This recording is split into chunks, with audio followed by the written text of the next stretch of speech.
Yo, what's up? It's your Reyspictures back in the building. Yes, sir, ich bin wieder back. Ich habe eine kurze Pause gemacht, dazu sage ich gar nichts. Aber zum heutigen Video, es geht um meine Haare, dass sich jeder mal fragt, hey yo Ray, wie machst du deine Haare? Hey yo Ray, deine Haare sind super. Deine Haare sind super. I bet, I got you. Anhand meines kleinen Bruders zeige ich euch heute, wie ich meine Haare mache. Und ja, let's get it, stay tuned. So Leute, das ist mein kleiner Bruder David, er hatte vor kurzem Geburtstag. Wir wünschen allen in den Kommentaren Happy Birthday. Sag mal kurz, wie alt du geworden bist. Ich bin 13 geworden. Super, 13, yes sir, let's get it. Als erstes braucht ihr Wasser in der Spülflasche am besten. Macht die Haare nass. Zack, zack, zack, zack. Nicht zu viel, einfach auf Gelee-mäßig. So. Dann braucht ihr Wachs. Ich habe meins von Mango and Lime. Davon nehmt ihr ein bisschen, macht es in die Haare rein. Auf Gelee. Zack, zack, zack, zack. Super. Dann, was ihr als nächstes braucht, ist Gel. Ich habe meins von Echo and Style, oder wie heißt das? Echo Style. Echo Style Gel. Ihr könnt eigentlich einiges Liebliches nehmen, Hauptsache Gel. Macht es ein bisschen in die Haare rein. So, zack. Und dann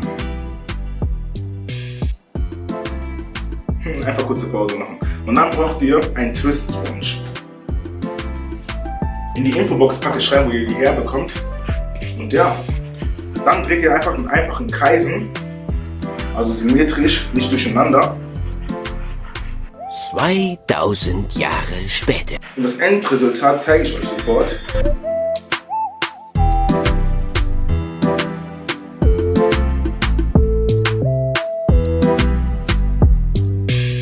So, das war's auch schon. Ich habe noch einen Tipp für die Leute mit längeren Haaren, so wie ich ungefähr. Ihr nehmt schon mal die Spülflasche in die Haare damit. Dann braucht ihr ein Handtuch, am besten eins, wo ihr eure Hand rein tun könnt. Zack. Und dann nochmal in einfachen Kreisen drehen. So sieht das bis jetzt bei mir aus. Ich weiß, ist noch nicht fertig mit dem Rap, but let's get it though. Das war mein Tipp für euch. Wenn ihr noch mehr Tipps haben wollt oder wie ich meine Haare pflege und alles, let me know. Schreibt es in die Infobox rein. Ach, was für eine Infobox? Schreibt es in die Kommentare rein.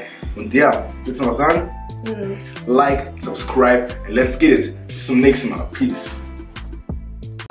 Okay. Okay, ready. Hey! Yo. Will ich rappen oder?